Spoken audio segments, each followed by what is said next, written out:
Hello from Lander TV. This is King Cole. Welcome to the Toast Reviews.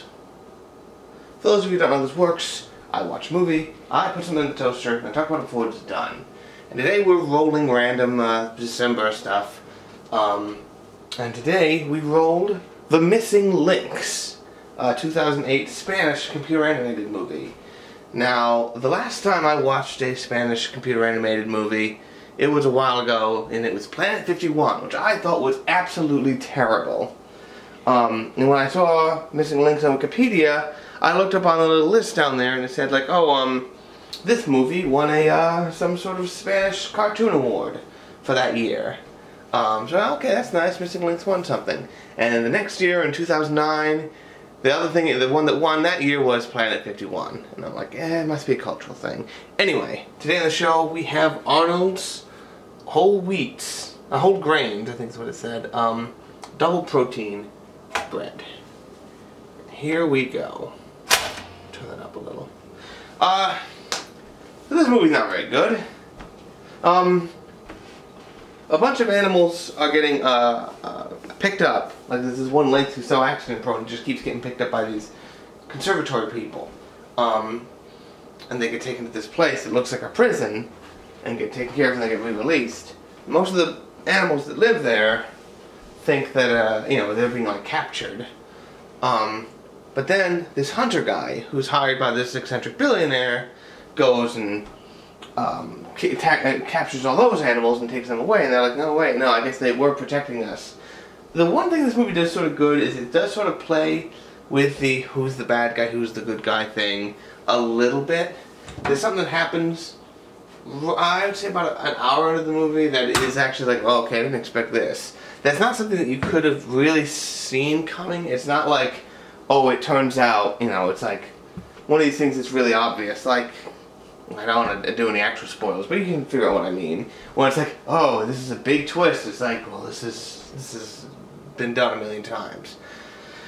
But the thing is, the movie, I mean, I get that it was translated from Spanish, but the movie's just weird, and like the way people talk, and you sort of wonder, like, well, okay, what's the point of this scene? The one thing is good is that the Lynx character has a, I think his name's Felix.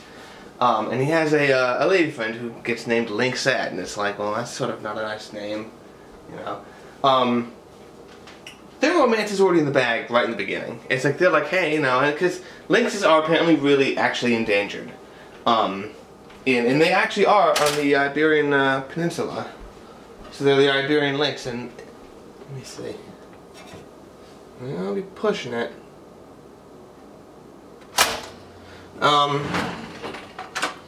They are apparently actually endangered, but it's not like Rio. I didn't see Rio, but Rio is about the only two macaws left in the world, and it's like, you freaking know they're gonna get together. It's like, could there be any romance that is more predictable than that? But in this one, it's pretty much in the bag until they get separated. Of course, it gets separated. So that's not what you're really worried about. You're worried about if he can actually go and save his friends, and they have this adventure. And a lot of times it's just like this, the animation just isn't that great. You know, it seems like they're like, well, let's try to do Madagascar, which already doesn't have, in my opinion, very good animation, but it's a style thing. But this one probably did not have nearly that budget, and they're trying to do it sort of like that. Honestly, considering, I actually might prefer this. It honestly looks like the penguins of Madagascar, a little better than that. Like the backgrounds and stuff, like when they're in the desert, there's all these rocks, those look pretty cool, but I mean, my main problems with it are just the fact that it's just not that sort of well put together. Like the plot is just sort of weird. And again, that might be an artifact from it coming from another country and just being like, oh, I'm not going to push any further than this. Ooh, perfect, look at that.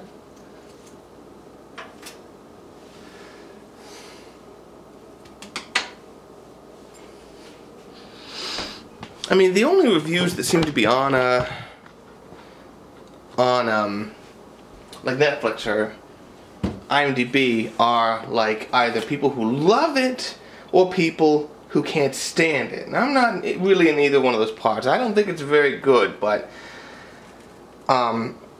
In fact, like the first like 20 minutes are kind of hard to get through because they're just like, man, where are you going with this? You know, it's really directionless.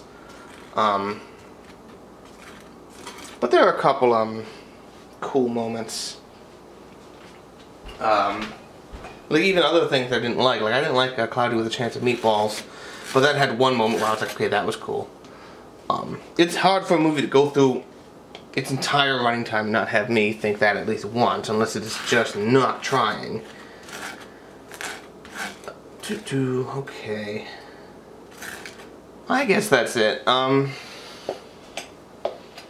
So yeah, but the one thing this movie taught me is that the Iberian Lynx is actually endangered, and like according to Wikipedia, if the Iberian Lynx goes extinct, which is a great danger of doing, it will be the first species of felines to go extinct since prehistoric times. So that's kind of scary. Anyway, I'm just blathering now. Gotta chop up that. Uh-oh, the sun went down. It's now nighttime. Thank you all for watching. This is King Cool. Ah, it collapsed. Why? Drive home safe. Next time on Random December, which I guess would be for the last time. 2. Hey, you know, we haven't done the Grapes of Wrath in a while. Yeah, I mean, we've shot a bunch of them, but they're all on the old camera, so, I gotta figure out a way to make that footage work with the footage for the snazzy new camera. Ooh, snazzy new camera. Get back. You can't get that close. You'll be out of focus. Oh, man. You know, I've got some new ideas. We could shoot a new one. Yeah, but all your ideas are really expensive. Like, you're talking about that appetite suppressant spray for like $30. Appetite suppressant spray! Now, how does that work, I tell you? Bad. Eh? Yes, it's very fun. See, you don't necessarily need the box. Yeah, but then you're just looking at me. And I'm looking at you. Very much. Yes, I know. What about, what was that other thing you were suggesting? The, it was like the $60 electric football pad. Yes, but can you believe that they still make electric football? Like, it didn't even work back in the 50s or whenever it started. That stupid thing just goes bang. Like, maybe that's what they put all the little buzzing things that they can no longer put in the Tickle Me Elmos. Okay, whoa, you're getting dangerously topical here. Yeah, I know, I'm sorry. I got one for you, though. Oh, yeah? It's, my coworker had this Kim Kardashian perfume. And it said 75% alcohol by volume on the box. And I said, oh, 75% alcohol by volume, just like Kim Kardashian. Yeah. Yeah, she didn't think it was that funny. She got pissed at me. Oh. Yeah. You sure know your way around the ladies? No, I don't. Okay, that's pretty good.